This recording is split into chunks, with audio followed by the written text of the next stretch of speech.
Hello students, तर nuclear फिजिक्सच्या सिरीजचं हे आहे लेक्चर नंबर 13. बघा, लास्ट 2 लेक्चर्सपासून आपण न्यूक्लिअर शेल मॉडेल स्टार्ट केलेलं होतं. त्या शेल मॉडेल न्यूक्लिअर शेल मॉडेलच्या सिरीजचं हे लेक्चर नंबर 3. बघा, लास्ट लेक्चरमध्ये आपण न्यूक्लियसच्या एनर्जीचं इक्वेशन फाउंड केलं होतं. तर न्यूक्लियसची एनर्जी आपल्याला मिळाली होती की न्यूक्लिअर शेल मॉडेलच्या according energy E is equal to πr/2, sorry minus होती E is equal to minus πr/2 आणि ब्रॅकेटमध्ये होता जे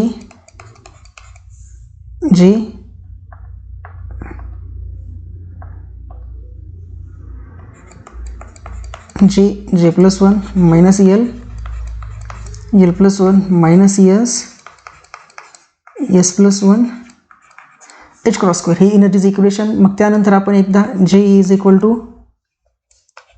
एल मायनस हाफच्या करस्पॉन्डिंग एनर्जी ऑप्टेन केली होती. ती एनर्जी आपल्याला मिळाली होती energy for J is equal to L minus half. तर एल मायनस हाफच्या करस्पॉन्डिंग जी एनर्जी होती ती आपल्याला मिळाली होती πr/2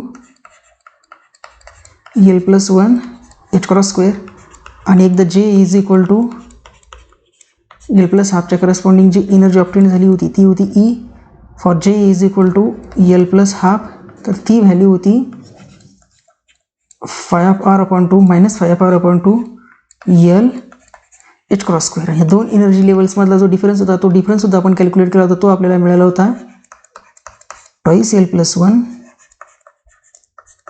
πr/2 H cross square. ह्या इथपर्यंतच्या टर्म्स ज्या होत्या आपण काय केल्या होत्या लास्ट लेक्चरमध्ये डिराईव्ह केलेल्या होत्या. आता या लेक्चरमध्ये आपण कॅल्क्युलेट करणार एनर्जी लेवल डायग्राम. यामध्ये आपण काय काढणार एनर्जी लेवल डायग्राम. त्या अगोदर आपण कन्सिडर करणार की now we considering the spin orbit interaction. आता आपण यावेळेस काय कन्सिडर करणार की स्पिन ऑर्बिट इंटरॅक्शन तर स्पिन ऑर्बिट इंटरॅक्शन टर्म आपण कन्सिडर करणार कशामध्ये सिंपल हार्मोनिक ऑसिलेटर पोटेन्शियल सोबत. Now we considering the spin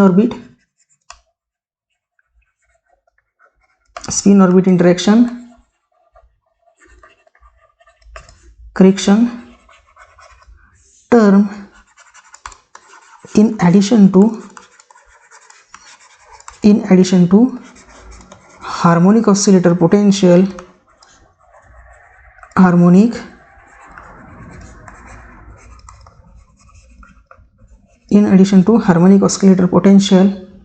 and the total number of nucleon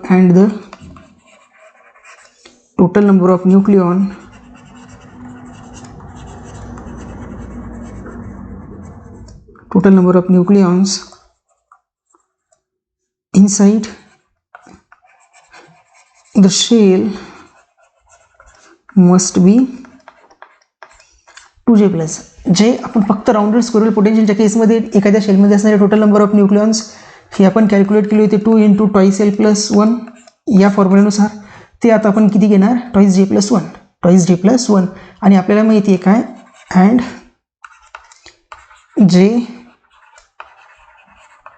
text value L minus half and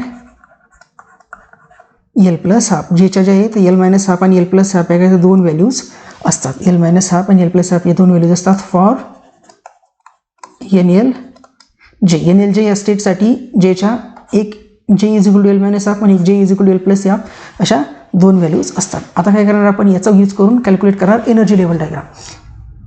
इथे काय करणार आपण एनर्जी लेवल डायग्राम कॅल्क्युलेट करणार. तर याचं हेडिंग टाकून द्या टायटल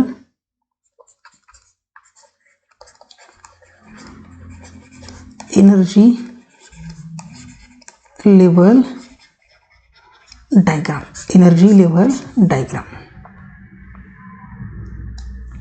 सो बघा, इनिशियली आपण एनर्जी ऑफ न्यूक्लियस कॅल्क्युलेट केली होती. ती आपल्याला मिळाली होती लॅम्बडा प्लस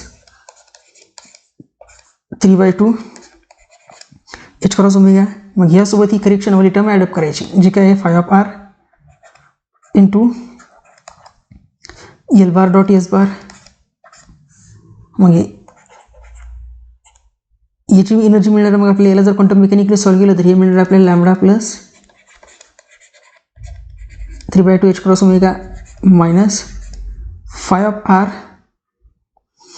आणि एल डॉट एसची व्हॅल्यू किती मिळाली होती आपल्याला, लास्ट लेक्चरमध्ये आपण बघितलं किती मिळाली होती आपल्याला, J square minus L square minus A square. आणि जर आपण जे हा कॅपिटल होते, या टर्म्स काय होत्या, कॅपिटल जे कॅपिटल एल आणि कॅपिटल एस.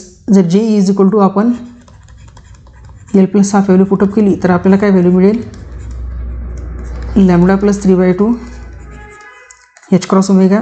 आणि ही काय मिळेल, 5r/2 एल प्लस हाफच्या करस्पॉन्डिंग निगेटिव्ह असते, प्लस हाफच्या करस्पॉन्डिंग एनर्जी निगेटिव्ह ती असते -5r/2 into L H cross square. आणि ही energy J is equal to L minus half, तर याच्या करस्पॉन्डिंग असते lambda plus 3/2 H cross omega ब्रॅकेटमध्ये plus 5r/2 L plus 1 H cross square. आता बघा, भरपूर जणांना हे सांगत आहे मी एवढं, असं वाटत असेल की आता हे काय लक्षात ठेवायचं काही नाही. तर बघा, अजिबात टेन्शन घेण्याचं काम नाही. तुम्हाला या सर्व गोष्टी लक्षात राहतील नाही राहतील नो मॅटर. जर तुम्हाला हा मागच्या 2 लेक्चर्सपासून शिकत असलेला डेटा जर लक्षात नसेल राहत ते काही हरकत नाही. तरीही तुम्ही काय करू शकता, न्यूक्लिअर शेल मॉडेलशी असोसिएटेड MCQs एक्झाममध्ये सॉल्व्ह करू शकता. फक्त आता या समोर जी आपण एनर्जी लेवल डायग्राम करणार आहे ती डायग्राम मात्र तुमच्या लक्षात पाहिजे. जर तुम्हाला ती डायग्राम जर येणार नसेल तर मग तुमचे न्यूक्लिअर शेल मॉडेलचा क्वेश्चन सॉल्व्ह होणारच नाही. आतापर्यंत जे काही आपण बघितलं न्यूक्लिअर शेल मॉडेलचं डिस्कशन, ह्याबद्दल तुम्हाला एकही गोष्ट माहिती नसेल, पण ते शेल डायग्राम जर माहिती असेल तुम्हाला न्यूक्लिअर शेलची एनर्जी लेवल डायग्राम, तर तुम्ही न्यूक्लिअर शेल मॉडेलचे सगळे क्वेश्चन्स काय करू शकतात, इझिली अटेम्प्ट करू शकतात. बघा, यामध्ये आपण काय लिहू, आपल्याला माहिती आहे. आता इथे आपण लिहू एक पॉईंट, तो काय आहे की आपल्याला माहिती आहे फॉर एस स्टेट. आता ॲटॉमिक फिजिक्समध्ये तुम्ही एस स्टेटबद्दल डिस्कशन शिकलेलेच आहेत. ॲटॉमिक फिजिक्समध्ये एस स्टेटबद्दल डिस्कशन शिकलेलेच आहेत की एस स्टेट जी आहे, एस स्टेटच्या करस्पॉन्डिंग एल किती असतो, 0. एस स्टेटमध्ये एलची व्हॅल्यू किती असते, principal quantum number orbital quantum number 0. जर ऑर्बिटल क्वांटम नंबर 0 आहे तर स्पिन ऑर्बिट इंटरॅक्शन असेल का, नाही. There is no spin orbit interaction. जिथे कुठे तुम्हाला एस स्टेट दिसेल न्यूक्लिअर फिजिक्समध्ये सुद्धा, तर त्या न्यूक्लिअर स्टेट एसच्या करस्पॉन्डिंग एल 0 असतो. आणि जिथे एल 0 मग तिथे स्पिन ऑर्बिट इंटरॅक्शन होईल का, नाही. तर तिथे स्पिन ऑर्बिट इंटरॅक्शन हे होणार नाही. स्पिन ऑर्बिट इंटरॅक्शन होणार नाही. मग एनर्जी जी असेल ती काय असेल, सेम असेल. एनर्जी काय असेल, सेम एनर्जी. आता मला परत वाटत असेल की आता सेम एनर्जी म्हणजे काय, तर बघा, आता मी जी डायग्राम करतो ती डायग्राम केअरफुली बघायची. आता ही जी डायग्राम मी प्लॉट करतोय ती डायग्राम केअरफुली बघायची. आता जी जिथपर्यंतच्या लाईन्स यावर बसतील मी काय करतो तेवढ्या लाईन प्लॉट करतो. बाकीच्या ज्या आहेत त्या मग आपण नेक्स्ट लेक्चर जेव्हा मी घेईन त्यामध्ये तुम्हाला त्याचा एक प्लॉट मी म्हणजे एक स्नॅपशॉट स्क्रीनवर मर्ज करून देईन.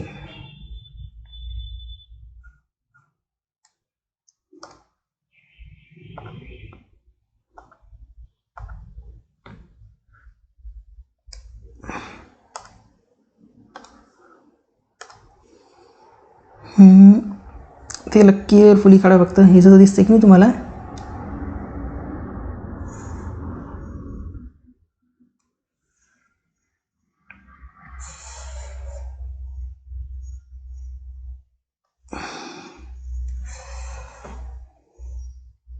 न्यूक्लिअर शेल मॉडेलमध्ये ही जी डायग्राम आपण काढतोय ही डायग्राम म्हणजेच सगळं काही आहे. ही डायग्राम ज्याला जमली,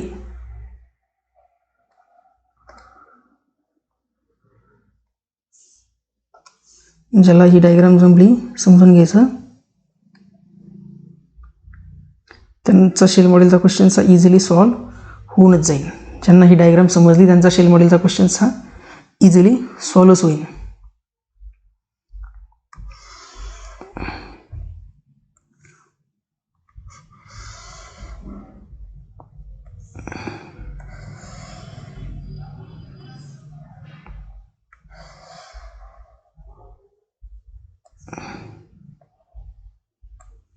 ह्या लाईन स्ट्रेट काढायच्या आहेत. आता माझ्याकडून खालीवर होत आहेत त्या, बट तुम्ही काय करून घ्यायचं आहे, ह्या ज्या लाईन्स आहेत ह्या लाईन्स काय करायच्या आहेत, एकदम स्ट्रेट लाईन काढायच्या आहेत.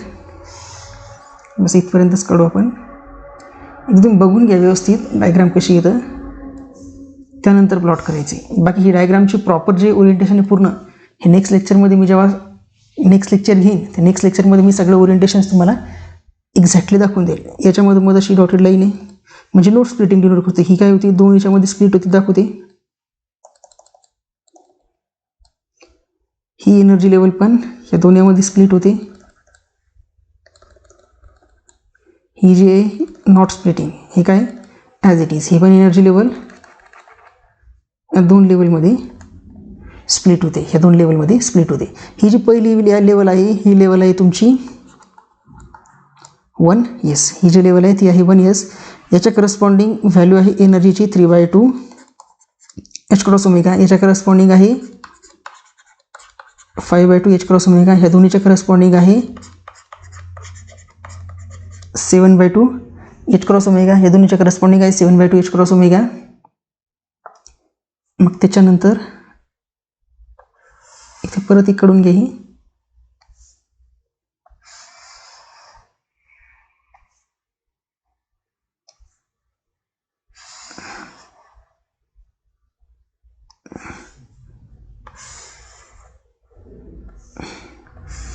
म्हणजे ॲटलिस्ट 4-5 तरी मॅजिक नंबर आपल्याला दाखवता आले पाहिजेत. त्यासाठी मी डायग्राम काय करतो, थोडीशी मोठी काढते. बाकी पूर्ण प्रॉपर डायग्राम जी ही मी नेक्स्ट लेक्चरमध्ये तुम्हाला एक स्नॅपशॉटच्या फॉर्मॅटमध्ये दाखवून देईन. ही व्हॅल्यू आहे 9/2 h क्रॉस ओमेगा आणि ही आहे 11/2 h क्रॉस ओमेगा. ही आहे 11/2 h क्रॉस ओमेगा. ही जी लेवल आहे ही पण काय दोन याच्यामध्ये स्प्लिट अप होते या दोनमध्ये. आता बघा ही आहे 1s लेवल, ज्याची करस्पॉन्डिंग एनर्जी आहे 3/2 h क्रॉस ओमेगा. ही जे लेवल्स, ही लेवल्स आहे हार्मोनिक ऑसिलेटरच्या स्प्लिटिंगच्या, आणि ह्या ज्या लेवल्स आहेत ह्या हार्मोनिक ऑसिलेटर प्लस ELS कपलिंगच्या, harmonic oscillator plus ELS coupling. मग ज्या लेवलमध्ये असणारे टोटल नंबर ऑफ न्यूक्लियॉन्स हे आपण 2j+1 व्हॅल्यूनुसार काय करणार, त्या लेवलमध्ये असणारे total number of nucleons calculate करणार. तर बघा 1s लेवल, आता यामध्ये s लेवलच्या करस्पॉन्डिंग एलची व्हॅल्यू किती आहे 0, आणि ज्यामध्ये एल 0 आहे त्यामध्ये स्प्लिटिंग होते का नाही, मग ही पण लेवल काय राहते 1sच राहते. मग याच्याचे करस्पॉन्डिंग स्पेक्ट्रल टर्म काय मिळेल तुम्हाला, त्याच्याच करस्पॉन्डिंग स्पेक्ट्रल टर्म मिळेल 1s हाफ. 1s half. मग J is equal to half आहे, तर मग टोटल नंबर ऑफ न्यूक्लियन्स किती मिळेल इथल्या शेलमधली 2. या शेलची कॅपॅसिटी किती, मग टोटल नंबर ऑफ न्यूक्लियन्सची 2. 5/2 h क्रॉस ओमेगाच्या करस्पॉन्डिंग लेवल जी मिळते ती असते 1p. ही काय असते 1p. p मध्ये L is equal to 1. L is equal to 1 ही लेवल दोन याच्यामध्ये स्प्लिट होते. ही इथे लेवल मिळते तुम्हाला 1p 3/2 आणि वरती मिळणार 1p हाफ. हायर जे व्हॅल्यूज लोअर काय आहे, तर याचं एक्सपान्शन आपण ऑलरेडी लास्ट लेक्चरमध्ये बघितलेलं आहे की जेच्या हायर व्हॅल्यूज म्हणजे J is equal to L plus हाफच्या करस्पॉन्डिंग एनर्जी लेवल लोअर असते आणि J is equal to L minus हाफच्या करस्पॉन्डिंग एनर्जी लेवल हायर लेवलला असते. मग जेची व्हॅल्यू 3/2 या शेलमध्ये असणारे टोटल नंबर ऑफ न्यूक्लियन्स मिळतील 4. परत J is equal to half, त्याच्याशी करस्पॉन्डिंग असणारे टोटल नंबर ऑफ न्यूक्लियन्स मिळतील 2.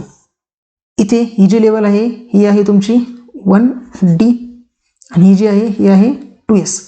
1d मध्ये L इज इक्वल टू 2 आणि 2s मध्ये L इज इक्वल टू परत 0. आता L इज इक्वल टू 0 आहे, तर ही स्टेट बघा अनस्प्लिटेड आहे, म्हणजे इथे काय मिळेल तुम्हाला, हा मिळेल 2s हाफ. 2s हाफच्या corresponding number of nucleons 2. d L is equal to 2. L is equal to 2च्या करस्पॉन्डिंग मग इथे काय मिळेल तुम्हाला, तर हा मिळेल तुम्हाला 1d 5/2 आणि इथे मिळेल 1d 3/2. आता 5/2 लेवलच्या करस्पॉन्डिंग असणारे टोटल नंबर ऑफ न्यूक्लियन्स असतील 6 आणि 3/2च्या करस्पॉन्डिंग टोटल नंबर ऑफ न्यूक्लियन्स असतील 4. त्यानंतर ही जी आहे तर ही खालची लेवल, तर ही मिळते तुम्हाला 1f. ही जी लेवल आहे ही मिळते 1f आणि वरची जी आहे ही मिळते 2p. ही वरची लेवल जी आहे ती काय मिळते 2p. एफच्या करस्पॉन्डिंग L असतो 3 आणि पीच्या करस्पॉन्डिंग L आहे पीच्या करस्पॉन्डिंग L आहे 1. पीच्या करस्पॉन्डिंग L 1 आहे, सो पीची पण स्प्लिटिंग होईल, ती काय मिळेल तुम्हाला 2p 3/2. इथे मिळेल 2p हाफ. 2p 3/2च्या करस्पॉन्डिंग असणारे टोटल नंबर ऑफ न्यूक्लियन्स मिळतील 4. 2p हाफच्या करस्पॉन्डिंग असणारे टोटल नंबर ऑफ न्यूक्लियन्स मिळतील 2. इथे मिळेल तुम्हाला 1f 7/2 याची करस्पॉन्डिंग न्यूक्लियन्स 8. इथे मिळेल तुम्हाला 1f 5/2 याच्याचे करस्पॉन्डिंग न्यूक्लियन्स मिळतील 6. मग नंतर इथे ही जी लेवल आहे ही आहे तुमची 1g. ही जी लेवल आहे ती कोणती आहे 1g. जिच्या corresponding L is equal to किती असतो 4. जिच्या corresponding L is equal to किती आहे 4. इथे लेवल मिळेल तुम्हाला 1g 9/2 आणि इथे मिळेल 1g 7/2. 9/2 या लेवलमध्ये असणारे टोटल नंबर ऑफ न्यूक्लियन्स मिळतील 10 आणि या लेवलमध्ये असणारे टोटल नंबर ऑफ न्यूक्लियन्स मिळतील 8. या लेवलमधले टोटल नंबर ऑफ न्यूक्लियन्स किती मिळतील? 8. तर बघा या लेवलमध्ये असणारे टोटल नंबर ऑफ न्यूक्लियन्स किती आहेत? 2. म्हणजे हा मिळाला तुम्हाला फर्स्ट मॅजिक नंबर. हा काय मिळाला? First magic number. त्यानंतर या लेवलचे 4, हे 2 आणि हे 2, 4 आणि 2 6 आणि 2 8. ते 3 इंच ॲडिशन करून इथे काय मिळेल तुम्हाला? 8. हा दुसरा मॅजिक नंबर. इथे काय मिळेल तुम्हाला? 8 दुसरा मॅजिक नंबर. 8 आणि 2 10, 10 आणि 4 14, 14 आणि 6 20. मग इथपर्यंत काय मिळेल तुम्हाला? इथपर्यंत मिळेल तुम्हाला तिसरा मॅजिक नंबर जो की 20. मग 20 प्लस 8 इथपर्यंत काय मिळेल तुम्हाला? चौथा मॅजिक नंबर 28. इथपर्यंत मिळेल तुम्हाला चौथा मॅजिक नंबर 28. मग 28 प्लस 4 32, 32 आणि 2 34, 34 आणि 6 40, 40 आणि 10 50. म्हणजे इथपर्यंत काय मिळेल तुम्हाला? इथपर्यंत मिळेल तुम्हाला पाचवा मॅजिक नंबर 50.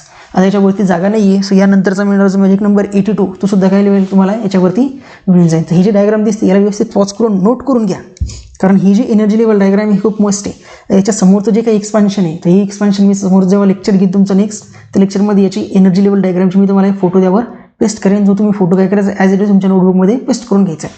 आता बघा यावरूनही कोणाला जर काही कळत नसेल तर मी आणखी ओव्हरव्ह्यूमध्ये तुम्हाला नेक्स्ट स्लाईडवर एकदम व्यवस्थित सांगतो. बघा काय अज्यूम करा, अज्यूम किंवा इमॅजिन करा आपल्याकडे ए न्यूक्लियस दिलेला आहे तुम्हाला. या ए न्यूक्लियसमध्ये असणारे टोटल नंबर ऑफ न्यूक्लियन्स आहे एन. ए न्यूक्लियस आहे त्यामध्ये असणारे टोटल नंबर ऑफ न्यूक्लियन्स आहे एन. मग या नंबर ऑफ न्यूक्लियन्स एनला तुम्हाला काय करायचं? डिफरंट लेवलमध्ये फिल करायचं. डिफरंट लेवलमध्ये फिल करायचे. मग तुम्ही फिलिंगची ऑर्डर कशी असेल तर तुम्हाला फिलिंगची ऑर्डर असेल यामध्ये असणारे एन न्यूक्लियन्सपैकी तुम्ही सगळ्यात पहिले न्यूक्लियन्स फिल करणार 1s हाफ स्टेटमध्ये. सगळ्यात पहिले न्यूक्लियन्स कोणत्या स्टेटमध्ये फिल करणार? 1s half. तर 1s हाफ स्टेटची मॅक्सिमम कॅपॅसिटी किती आहे? 2. मग या न्यूक्लियसमध्ये असणारे टोटल नंबर ऑफ न्यूक्लियन्स हे जर 2 पेक्षा जास्त असतील तर पहिली 1s हाफ स्टेट कंप्लीट होणार. मग त्यानंतर उरलेले न्यूक्लियन जाणार तुमचे 1p 3/2 लेवलमध्ये. आता 1p 3/2 या लेवलमध्ये मॅक्सिमम किती न्यूक्लियन आपण भरू शकतो? 4. जर ह्या न्यूक्लियसमध्ये असणार हे टोटल नंबर ऑफ न्यूक्लियन्स म्हणजे प्रोटॉन नंबर किंवा न्यूट्रॉन नंबर याची संख्या याच्यापेक्षा जास्त असेल म्हणजे पहिली लेवलही भरेल, 1p 3/2 भरेल आणि आणखी उरतील तर मग 1p 3/2 भरल्यानंतर तुम्हाला उरलेले न्यूक्लियन फिल करावं लागेल 1p हाफ लेवलमध्ये. आणि 1p हाफची कॅपॅसिटी किती आहे? 200. पण जर या न्यूक्लियसमध्ये असणारे टोटल नंबर ऑफ न्यूक्लियन्स या तिन्ही लेवल कंप्लीट करून तरी उरत असतील तर मग त्यानंतर तुम्हाला ते फिल करावं लागेल 1d5/2. 1d5/2. आता 1d5/2ची मॅक्सिमम कॅपॅसिटी आहे 6 न्यूट्रॉन फिल करण्याची किंवा 6 प्रोटॉन फिल करण्याची. पण जर ह्या न्यूक्लियसमध्ये असणारे ते न्यूट्रॉन नंबर किंवा प्रोटॉन नंबर इथपर्यंत फिल करून हे उरत असतील तर मग यानंतरचे न्यूक्लियन तुम्हाला फिल करावं लागेल 2s हाफ स्टेटमध्ये. 2s हाफ स्टेटमध्ये मॅक्सिमम आपण 2 फिल करू शकतो. पण जर ह्या न्यूक्लियसमध्ये असणारे total number of neutron number किंवा प्रोटॉन नंबर हे जर सगळ्या शेल कंप्लीट भरूनही उरत असतील तर त्यांना परत मग फिल करायचे 1d3/2 स्टेटमध्ये. 1d3/2 मध्ये आपण मॅक्सिमम 4 न्यूट्रॉन भरू शकतो. पण जर हे या न्यूक्लियसमध्ये असणारे न्यूट्रॉन किंवा प्रोटॉन या सगळ्या लेवल भरूनही उरत असतील तर मग त्याला फिल करावं लागेल तुम्हाला. आता बघा 1s 1p 1d नंतर हा मिळेल मग तुम्हाला 1f 7/2. तर याची मॅक्सिमम कॅपॅसिटी आहे 8 न्यूट्रॉन भरायचे. 8 न्यूट्रॉन किंवा 8 प्रोटॉन. पण हे भरूनही जर न्यूट्रॉन किंवा प्रोटॉन नंबर जर का उरत असेल तर मग तुम्हाला ते फिल करावं लागेल 2p 3/2 मध्ये. 2p 3/2ची परत कॅपॅसिटी 4. आता यानंतर मी सिक्वेन्सचा उलट लिहितो आहे. यानंतरचा सिक्वेन्स उलट लिहितो. जर 2p 3/2 लेवल भरूनही न्यूट्रॉन किंवा प्रोटॉन उरत असतील मग ते तुम्हाला फिल करावं लागेल 2p हाफ लेवलमध्ये. 2p हाफची कॅपॅसिटी परत 2 न्यूट्रॉन. ही भरूनही जर का उरत असतील तर मग ते तुम्हाला फिल करावं लागेल 1f5/2. तर 1f5/2ची कॅपॅसिटी परत 6 न्यूट्रॉन. ही भरूनही जर उरत असेल तर मग ती तुम्हाला फिल करावं लागेल 1g9/2. तर 1g9/2ची कॅपॅसिटी 10 न्यूट्रॉन. यानंतरही उरत असतील तर ते तुम्हाला फिल करावं लागेल 1g7/2. याची कॅपॅसिटी 8 न्यूट्रॉन. मॅक्सिमम तुम्हाला एवढा सिक्वेन्स लक्षात असला पाहिजेत. हा जो आहे तर हा मॅक्सिमम सिक्वेन्स तुम्हाला लक्षात असला पाहिजेत 1g7/2 पर्यंत. कारण 1g7/2 पर्यंत तुम्हाला हा जर सिक्वेन्स लक्षात असेल तर तुम्ही नेटमध्ये किंवा गेटमध्ये किंवा जस्टमध्ये किंवा बार्क TIFR सेट सर्व एक्झाममध्ये न्यूक्लिअर शेल मॉडेलचे असोसिएटेड असणारे सर्वच्या सर्व क्वेश्चन्स तुम्ही सॉल्व्ह करू शकता. बघा परत इथे खाली सिक्वेन्स दाखवते. काय करायचं आहे? फर्स्टली बघा 1s हाफ 2 कॅपॅसिटी. त्यानंतर 1p 3/2 4 कॅपॅसिटी. 1p 1/2 2 capacity. त्यानंतर 1d 5/2 6 कॅपॅसिटी. त्यानंतर 2s हाफ 2 कपॅसिटी, त्यानंतर 1D 3/2 4 कपॅसिटी, त्यानंतर 1F 7/2 8 कपॅसिटी, त्यानंतर 2P 3/2 4 कपॅसिटी, त्यानंतर 1F 5/T 6 कपॅसिटी, त्यानंतर 1F 5/2 झाल्यानंतर 1G 9/2 10 कपॅसिटी, त्यानंतर 1G 7/2 8 कपॅसिटी. तर हा सिक्वेन्स तुम्हाला ॲटलिस्ट हा जो आहे तर हा इथपर्यंतचा सिक्वेन्स माहिती असणं मस्ट आहे. इथपर्यंत सिक्वेन्स जर तुम्हाला माहिती असेल तर तुम्ही न्यूक्लियर शेल मॉडेलशी असोसिएटेड सर्वच्या सर्व क्वेश्चन्स काय करू शकता, सॉल्व्ह करू शकता. आता तुम्हाला क्वेश्चन्स याच्यावर विचारतील का? नाही, तुम्हाला क्वेश्चन्स विचारतात ॲप्लिकेशन ऑफ शेल मॉडेल. कशावर विचारतात questions? Application of shell model.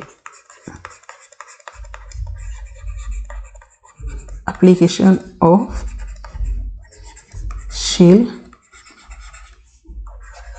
Question जे असतात एक्झाममध्ये ते असतात या पॉईंटवर. ॲप्लिकेशन ऑफ शेल मॉडेलमध्ये सगळ्यात पहिले तुम्हाला एक्झाममध्ये विचारतात spin and parity of nucleus. Spin and parity of nucleus maximum सेटमध्ये आतापर्यंत विचारलेला प्रश्न याच टॉपिकवर आहे. तर तो आपण काय करू, 1 बाय 1 डिस्कस करू की कोणत्या एखाद्या न्यूक्लियसची स्पिन आणि पॅरिटी कशी काढायची ती. तर बघा, स्पिन आणि पॅरिटी न्यूक्लियसची काढण्यासाठी आपल्याला माहिती आहे की न्यूक्लियसच्या आतमध्ये असणारे टोटल नंबर ऑफ न्यूक्लियॉन्स हे एक तर इव्हन असू शकतात, इव्हन ऑड असू शकतात, ऑड इव्हन असू शकतात किंवा ऑड असू शकतात. त्यामध्ये आपण काय लिहू की since the nucleon inside the nucleus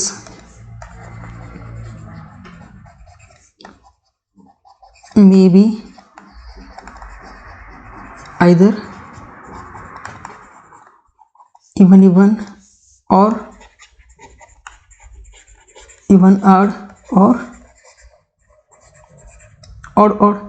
even असतील, odd असतील किंवा odd even असतील. मग डिपेंडिंग अपॉन की total number of nucleons inside the nucleus even आहेत की इवन ऑड आहेत की ऑड आहेत, याच्यावर बेस्ड न्यूक्लियर स्पिन आणि पॅरिटीच्या व्हॅल्यू चेंज होतात. त्यापैकी पहिली बघू आपण केस की ज्या न्यूक्लियसमध्ये असणारे नंबर ऑफ न्यूट्रॉन्स आणि नंबर ऑफ प्रोटॉन्स कसे आहेत, इव्हन. फर्स्ट केस बघू आपण इव्हन म्हणजे न्यूट्रॉन आणि प्रोटॉनची संख्या कशी आहे, इव्हन. म्हणजे यामध्ये आपण काय सांगू शकतो की if proton number is even and neutron number is even. जर एखाद्या न्यूक्लियसमध्ये असणारे प्रोटॉनही इव्हन असतील, न्यूट्रॉनही इव्हन असतील, तर ते ऑल कसे असतील, which is implies that all are in pair form. सगळेचे सगळे न्यूक्लियन्स कसे असतील, पेअर. सगळेचे सगळे न्यूक्लियन्स जर पेअर आहे त्याचा रिझल्टंट स्पिन काय असेल, which is implies that resultant spin 0. Resultant spin काय असेल, 0. Resultant spin 0 and parity even. जर एखादा न्यूक्लियस असेल की ज्या न्यूक्लियसमध्ये जर एखादा न्यूक्लियस असेल की ज्या न्यूक्लियसच्या आतमध्ये असणारे प्रोटॉन नंबर आणि न्यूट्रॉन नंबर दोन्ही इव्हन असतील, तर त्या न्यूक्लियसची जी काही स्पिन आहे तो रिझल्टंट स्पिन आहे 0 असतं आणि पॅरिटी असते इव्हन. मग स्पिन पॅरिटी जी डिनोट करतो आपण जे पायनी, तर त्याची व्हॅल्यू असते 0+. त्याची व्हॅल्यू असते 0+. त्याची व्हॅल्यू असते 0+. हे कोणासाठी आहे, इव्हन न्यूक्लियन्स, इव्हन न्यूक्लियन्स. आता एक्झाम्पलच्या फॉर्मॅटमध्ये तुम्हाला आणखी क्लिअर होईल. बघा, सपोज करा एक्झाम्पल आहे, तुम्हाला एक्झाममध्ये क्वेश्चन विचारला calculate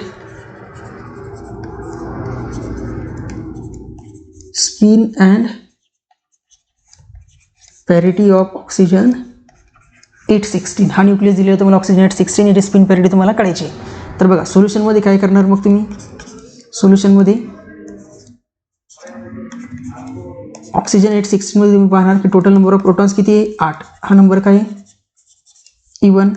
total number of neutrons किती आहे, 8. हा पण नंबर काय आहे, इव्हन. आणि आपण आत्ताच केस बघितली की ज्या न्यूक्लियसमध्ये टोटल नंबर ऑफ प्रोटॉन आणि टोटल नंबर ऑफ इव्हन आहे त्याची स्पिन आणि पॅरिटी किती आहे, 0+. त्याची स्पिन पॅरिटी किती आहे, 0+. मग तुम्ही काय लिहिणार की जे पाय. तुम्ही यामध्ये काय लिहिणार की जे पाय स्पिन पॅरिटी ही किती मिळेल मग तुम्हाला, 0+. कोणाची, ऑक्सिजन 816. सिमिलरली जर तुम्हाला असा क्वेश्चन विचारला की calculate spin and parity of याची 2,4 न्यूक्लियस. मग या ईमध्ये टोटल नंबर ऑफ प्रोटॉन्स किती आहे किंवा झेड किती आहे 2. हा नंबर पण आहे even. Total number of neutrons किती आहे 2. हा पण नंबर काय आहे इवन. तर डोळे लावून तुम्ही या न्यूक्लियसची स्पिन पॅरिटी काय सांगणार 0+. या न्यूक्लियसची स्पिन पॅरिटी काय सांगणार तुम्ही 0+. आता तुम्हाला इवन न्यूक्लियसची केस एकदम क्लिअर झाली असेल की स्पिन आणि पॅरिटी इवन न्यूक्लियसच्या इवन न्यूक्लियस असणाऱ्या न्यूक्लियसची तुम्ही स्पिन पॅरिटी कशी काढणार एकदम या एक्झाम्पलवरून तर आणखी क्लिअर झालं असेल. ओके. त्यानंतर दुसरी केस ज्यामध्ये इवन ऑड किंवा ऑड इवन आहे. इवन ऑड किंवा ऑड इवन हे कॉन्फिगरेशन आहे. म्हणजेच काय इफ V इवन असेल N ऑड असेल किंवा P ऑड असेल N इवन असेल. एखादा असा न्यूक्लियस आहे ज्या न्यूक्लियसमध्ये असणारे प्रोटॉन नंबर इवन आहेत, न्यूट्रॉन ऑड आहेत किंवा प्रोटॉन ऑड आहेत, न्यूट्रॉन इवन आहे. मग ह्या दोन केसमध्ये ना तर यामध्ये आपण काय करणार तर the resultant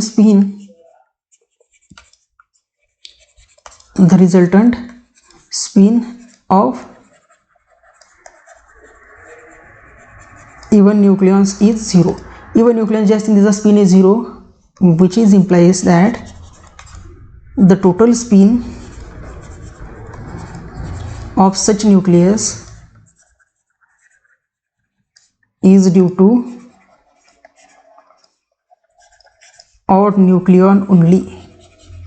odd nucleons only. म्हणजे ज्या न्यूक्लियसमध्ये ऑड इवन किंवा इवन ऑर्डर कॉम्बिनेशन असेल तर त्या न्यूक्लियसची स्पिन आणि ऑर्बिट किंवा स्पिन आणि पॅरिटी कशावर डिपेंड करत असेल की जो न्यूक्लियस ऑड आहे त्याच्यावरच डिपेंड करेल. एक तर तो ऑड न्यूट्रॉन असू शकते किंवा ते ऑड प्रोटॉन असू शकते. तर त्या न्यूक्लियसची स्पिन पॅरिटी कशावरून करणार आपण जो काही ऑड असेल तो ऑड एक तर प्रोटॉन असतील किंवा तो ऑड एक तर न्यूट्रॉन असेल. तो ऑड एक तर प्रोटॉन असेल किंवा न्यूट्रॉन असेल. आणि त्या प्रोटॉनची आता आपल्याला काय लागते स्पिन आणि पॅरिटी काढण्यासाठी जे आणि एलची व्हॅल्यू लागते. मग जे आणि एलची व्हॅल्यू कोणत्या काढणार आपण तर द व्हॅल्यू ऑफ स्पिन म्हणजे जे अँड पॅरिटी म्हणजे L is corresponding to the last unpaired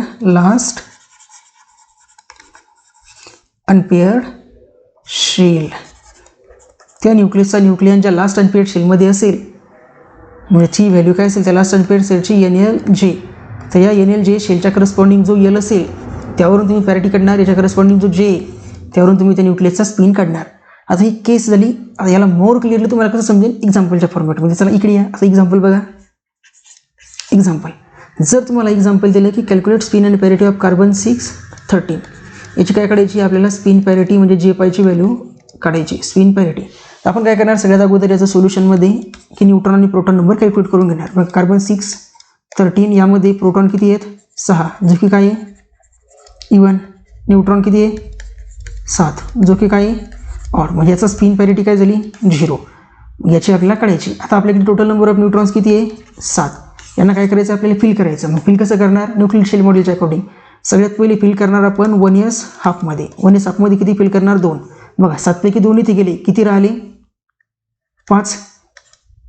5 पैकी 1p 3/2 मध्ये 4 टाकणार. 5 मधले 4 गेले किती उरला 1. मग तो उरलेला 1 टाकणार आपण 1p हाफ लेवलमध्ये. 1p हाफ लेवलमध्ये. लास्ट अनपेअर्ड न्यूक्लियॉन कशामध्ये तर 1p हाफ. 1p हाफमध्ये एक लास्ट अनपेअर्ड न्यूक्लियॉन आहे. तर 1p हाफच्या करस्पॉन्डिंग बघा n किती आहे 1 L 1 आणि J हाफ. तर मग स्पिन किती मिळाला तुम्हाला तर स्पिन तुम्हाला मिळाला हाफ.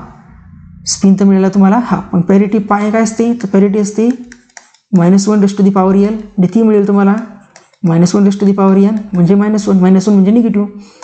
म्हणजेच काय तर स्पिन पॅरिटी जे पायची व्हॅल्यू काय मिळेल तुम्हाला 1/2 मायनस. मग ही झाली तुमचा कार्बन 613 न्यूक्लियसची स्पिन पॅरिटी जी काय झाली जे पाय इज इक्वल टू -1/2 अशा पद्धतीने लिहिलं असेल किंवा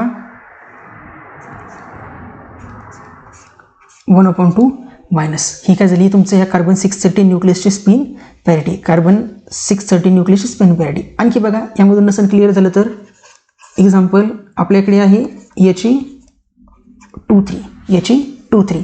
याची काय काढायची तुम्हाला स्पिन पॅरिटी काढायची जे पाहिजे व्हॅल्यू. बघा सोल्युशनमध्ये काय करणार तुम्ही, तर सोल्युशनमध्ये करणार बघा याची 2 3 न्यूक्लियसमध्ये प्रोटॉन्स किती आहेत 2, काय आहे इवन, न्यूट्रॉन्स किती आहे 1, काय आहे ऑड. एकच न्यूट्रॉन आहे, मग तो काय फिल करणार तुम्ही, तर 1s हाफ लेवलमध्येच फिल करणार. मग 1s हाफच्या करस्पॉन्डिंग एल किती आहे 0 आणि जे हाफ. मग तुम्हाला स्पिन तर मिळाला किती half. Parity pi is equal to -1 म्हणजे -1 म्हणजेच 1. म्हणजे स्पिन पॅरिटी जे पायची व्हॅल्यू किती मिळाली, तर ती तुम्हाला मिळाली 1/2 प्लस 1/2 प्लस. तर यावरून तुम्हाला इव्हनची केस आणि ऑड इव्हन किंवा इव्हन ऑडची केस तुम्हाला क्लिअर झाली असेल. नसंही झाले तर समोरच्या लेक्चरमध्ये आपण प्रिव्हियस इयरचे क्वेश्चन्स घेऊ, त्यानंतर तुम्हाला आणखी क्लिअर होईल. मग त्यानंतर आता थर्ड केस उरली. थर्ड केस म्हणजे कोणती, ज्यामध्ये ऑड न्यूक्लियन्स आहेत. ऑड न्यूक्लियन्स, ज्या न्यूक्लियसमध्ये ऑड न्यूक्लियन्स आहे म्हणजेच प्रोटॉन नंबर पण काय आहेत ऑड आणि न्यूट्रॉन नंबर काय आहेत ऑड. असे न्यूक्लियस ज्या न्यूक्लियसमध्ये प्रोटॉन नंबरही ऑड आहे, न्यूट्रॉन नंबरही ऑड आहे, मग या न्यूक्लियसची स्पिन पॅरिटी आपण कॅल्क्युलेट करतो. Spin parity is calculated by Nordheim's rule. त्या न्यूक्लियसची स्पिन पॅरिटी कशानुसार कॅल्क्युलेट करतो आपण, नॉर्धन्स रूलच्या अकॉर्डिंग. आता नॉर्धन्स रूल काय सांगतो, तो नॉर्धन्स रूल सांगतो की फिल प्रोटॉन अँड न्यूट्रॉन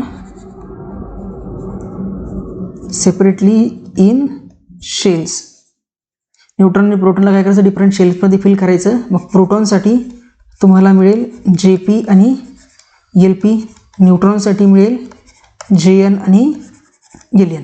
आता प्रोटॉनला सेपरेटली फिल केल्यानंतर आपल्याला लास्ट अनपेअर्ड इलेक्ट्रॉनच्या करस्पॉन्डिंग, लास्ट अनपेअर्ड प्रोटॉनच्या करस्पॉन्डिंग एक JP व्हॅल्यू मिळेल आणि त्या ऑर्बिटच्या करस्पॉन्डिंग LP व्हॅल्यू मिळेल. सिमिलर वेने न्यूट्रॉनला जेव्हा फिल करू आपण तेव्हा एक लास्ट अनपेअर्ड न्यूक्लियनच्या करस्पॉन्डिंग एक JN व्हॅल्यू मिळेल आणि त्याच्या करस्पॉन्डिंग ऑर्बिट LN मिळेल, त्याच्या करस्पॉन्डिंग ऑर्बिट मिळेल LN. जर JP JN LP LN यांची व्हॅल्यू जर का इवन असेल, या सगळ्यांची ॲडिशन जर का इवन असेल, तर रिझल्टंट स्पिन तुम्हाला मिळेल J is equal to JP minus JN चा मॉड किंवा JN मायनस JP चा मॉड. यापैकी जी व्हॅल्यू मोठी असेल त्याची प्लस व्हॅल्यू मिळेल तुम्हाला स्पिन. आणि जर if JP plus JN LP plus LN हा नंबर जर का ऑड असेल, या सर्वांची ॲडिशन करून मॉडल जर का ऑड मिळत असेल, तर रिझल्टंट स्पिन असेल J is equal to JP plus JN त्याचा मॉड्युलस, JP प्लस JN त्याचा मॉड्युलस. आणि दोन्ही केसमध्ये पॅरिटी काय असेल, तर पॅरिटी असेल -1 LP इंटू -1 LN. म्हणजेच काय, तर इथे मिळेल तुम्हाला -1 LP plus LN, -1 LP plus LN. याला आणखी क्लिअरली तुम्हाला क्लिअरली दिसत नसेल काय, तर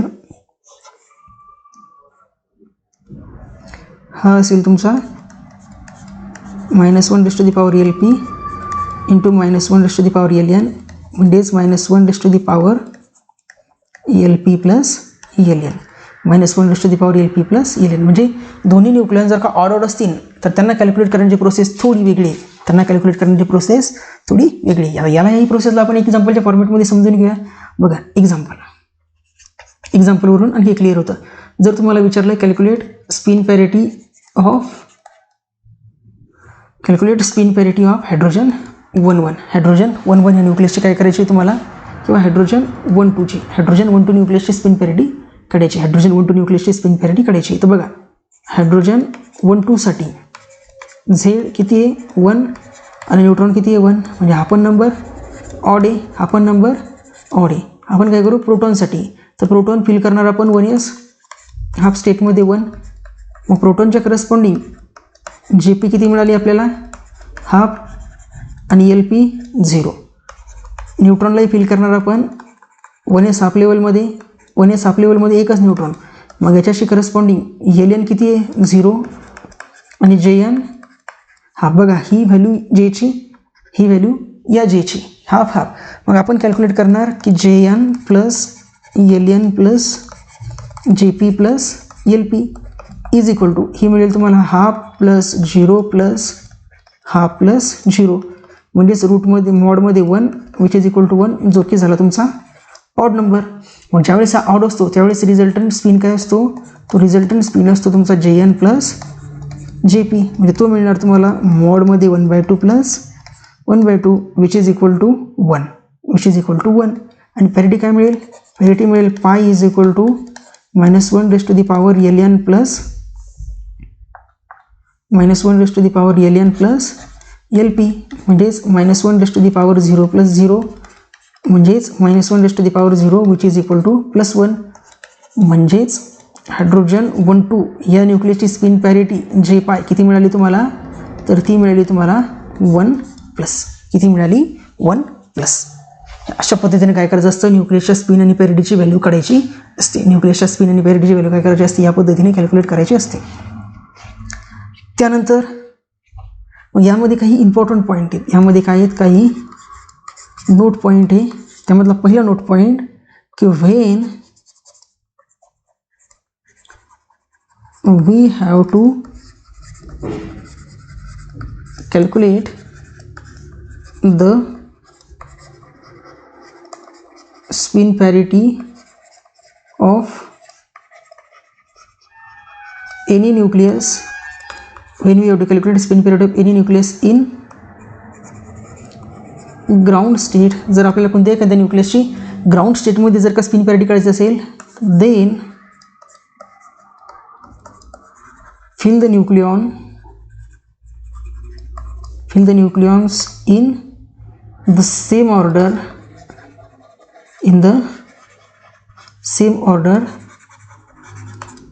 that given in shell model, म्हणजे शेल मॉडेलला काय सांगितलं आपल्याला, सगळ्यात पहिले 1s हाफमध्ये 2 फिल करा, ही कंप्लीट झाली. नंतर 1p 3/2 मध्ये 4 फिल करा, ही कंप्लीट झाली.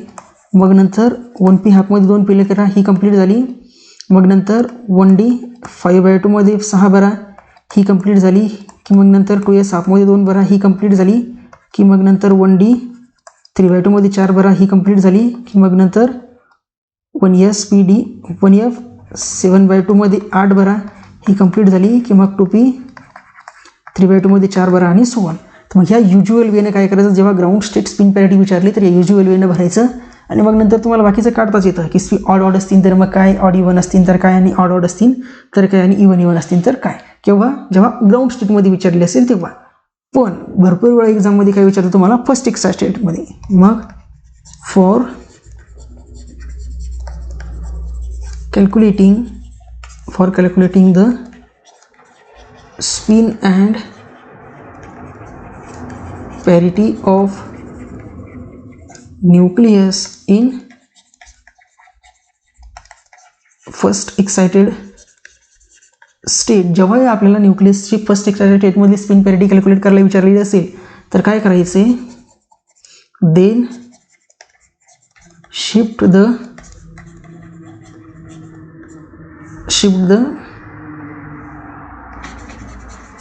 Last nucleon in its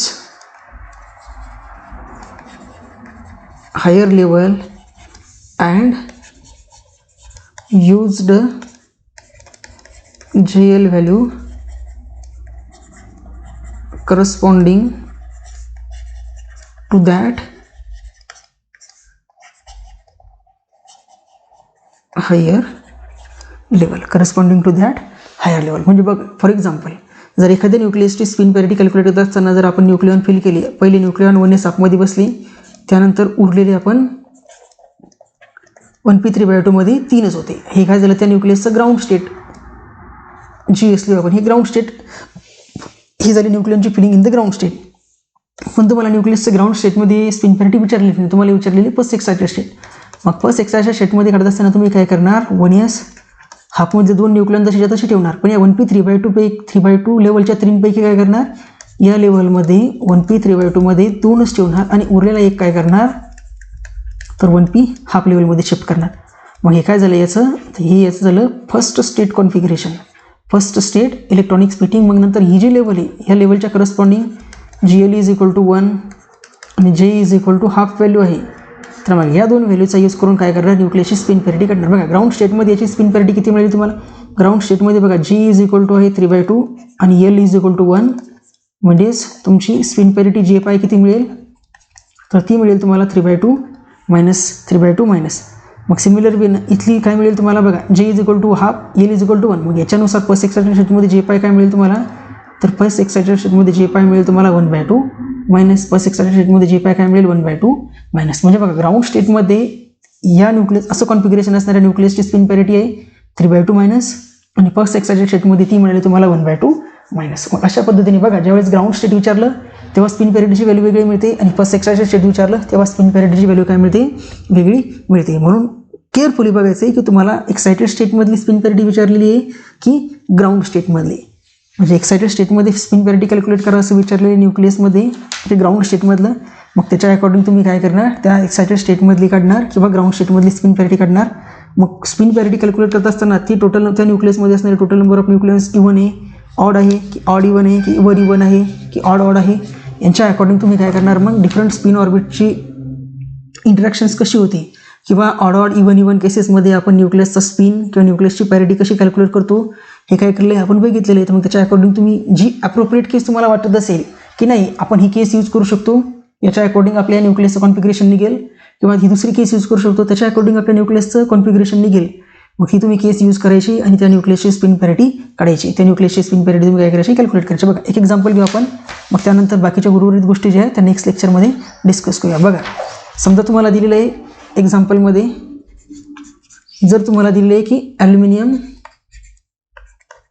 1327 aluminium 1327 ह्या न्यूक्लियसचं तुम्हाला काय काढायचं आहे, स्पिन पॅरिटी काढायची, जे पायची व्हॅल्यू काढायची.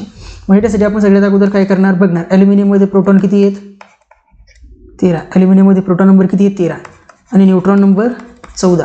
हा नंबर झाला इवन. मग याचं काही घेणं देणं आपल्याला नाही. आपलं सगळं डिस्कशन असेल या ऑड नंबरवर. कशावर असेल, ऑड नंबरवर. आता या 13 प्रोटॉनला आपला डिस्ट्रीब्यूट करायचं आहे. 13 प्रोटॉनला कसं डिस्ट्रीब्यूट करणार बघा, आपण सगळ्यात पहिले डिस्ट्रीब्यूट करणार 1s हाफमध्ये 2, 13पैकी 2 गेले किती उरले 11. 11पैकी मग आपण 1p 3/2 मध्ये 4 डिस्ट्रीब्यूट करणार. बघा 13पैकी 2 इथे गेले उरले 11, 11पैकी 4 इथे गेले उरले 7, 7पैकी मग आपण 1p हाफ लेवलमध्ये 2 फिल करणार. मग हे झाले 4 आणि 2 6 आणि 2 8, 13पैकी 8 गेले किती उरले 5. मग 1sp 1d सॉरी 3/4 हा किती असेल 3/2 असेल, हा किती असेल 3/2. 3/2 लेवलमध्ये 4, 1/2 लेवलमध्ये 2, मग उरले किती 5. मग लास्ट अनपेड इलेक्ट्रॉनच्या करस्पॉन्डिंग एल व्हॅल्यू किती आहे, तर डी स्टेटच्या करस्पॉन्डिंग एल किती असतो 2 आणि जे किती आहे 5/2. मग एल इज इक्वल टू 2 वरून तुम्हाला पाय किती मिळणार, तर -1² म्हणजेच +1 आणि कॅपिटल जे किती मिळणार इथून 5/2. म्हणजेच जे पाय किती मिळालं तुम्हाला इथे 5/2 प्लस 5/2 प्लस म्हणजे ॲल्युमिनियम 1327 ह्या न्यूक्लियसच्या करस्पॉन्डिंग स्पिन पॅरिटी किती मिळाली आपल्याला, तर स्पिन पॅरिटी मिळाली 5/2 प्लस किती मिळाली स्पिन पॅरिटी 5/2 प्लस. सिमिलर वेने आणखी एक एक्झाम्पल बघा, आणखी एक एक्झाम्पल बघा. तुम्हाला दिली कॅल्क्युलेट करायची स्पिन पॅरिटीज पोटॅशियम 1938 न्यूक्लियसची, पोटॅशियम 1938 या न्यूक्लियसची काय करायची स्पिन पॅरिटी कॅल्क्युलेट करायची. बघा काय करायची त्यासाठी जे पायची व्हॅल्यूज कॅल्क्युलेट करायची. बघा सगळ्यात पहिले प्रोटॉन किती आहेत 19, जे किती आहेत ऑड. सिमिलर वेळ न्यूट्रॉन किती मिळतील 19, ते पण किती आहेत ऑड, कारण 19 दुनी 38. आता ही झाली ऑड ऑडवाली केस.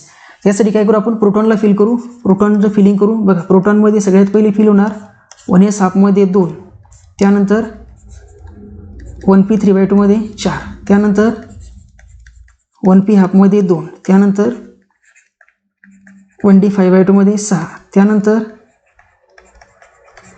2s हाफमध्ये 2, त्यानंतर 1d 3/2 मध्ये 4. बघा किती झाले 4 आणि 2 6, 6 आणि 2 8, 8 आणि 6 14, 14 आणि 2 16, 16 आणि 4 20, पण आपल्याला पाहिजे 19. म्हणजे या लेवलमध्ये 4 होतील का, या लेवलमध्ये असतील 3. म्हणजे बघा लास्ट अनपेड स्टेटच्या करस्पॉन्डिंग प्रोटॉनच्या करस्पॉन्डिंग जेपी किती मिळाला आपल्याला, तर जेपी मिळाला आपल्याला 3/4 आणि एलपी मिळाला. डीच्या करस्पॉन्डिंग एल किती असतो, एसच्या करस्पॉन्डिंग 0, पीच्या करस्पॉन्डिंग 1 आणि डीच्या करस्पॉन्डिंग 2. म्हणजे पीच्या करस्पॉन्डिंग हे कॉन्फिगरेशन सिमिलर कॉन्फिगरेशन एनच्या करस्पॉन्डिंग मिळेल आणि त्याच्या करस्पॉन्डिंग एल एनची व्हॅल्यू मिळेल आपल्याला 2 आणि जे एनची व्हॅल्यू मिळेल सॉरी 3/4 नसेल, हा 3/2 असेल. हा काय आहे 3/2, हा आहे 3/2. बघा JP LP JN LN याच्या व्हॅल्यू आपल्याला मिळालेले आहेत. मग आपण काय करणार, आता नॉर्दर्न्स रूल यूज करणार. नॉर्दर्न्स रूल काय सांगत होता की सगळ्यात अगोदर JN plus LN JP plus LPच्या मोडची व्हॅल्यू काढा. बघा इथे काय मिळेल आपल्याला 3/2 प्लस 2 प्लस 3/2 प्लस 2. बघा 3/2 प्लस 2 3/2 प्लस 2 ही व्हॅल्यू काय मिळणार मग तुम्हाला 3 प्लस 4, कारण 3/2 प्लस 3/2 हा मिळेल 2 3/2 म्हणजे 3 2 प्लस 2 4 म्हणजे हा मिळणार तुम्हाला 7. 7 is odd number, 7 is odd number, 7 odd number आहे. मग रिझल्टंट स्पिन काय मिळणार तुम्हाला, रिझल्टंट स्पिन मिळेल तुम्हाला JN plus JP, JN plus JP म्हणजे काय मिळेल तुम्हाला, तो मिळेल तुम्हाला 3/2 plus 3/2 is equal to 3 is equal to 3. आणि पॅरिटी पाय काय मिळेल तुम्हाला -1 raise to the power LN plus LP म्हणजेच -1 raise to the power 2 plus 2 म्हणजेच -1 रेस्ट टू दी पॉवर 4 म्हणजेच +1. म्हणजेच कॅल्शियम पोटॅशियम 1938 या न्यूक्लियसची स्पिन पॅरिटी काय मिळेल मग तुम्हाला, या न्यूक्लियसची स्पिन पॅरिटी मिळेल तुम्हाला 7+. या न्यूक्लियसची स्पिन पॅरिटी काय मिळेल 7+. किती मिळेल 7+.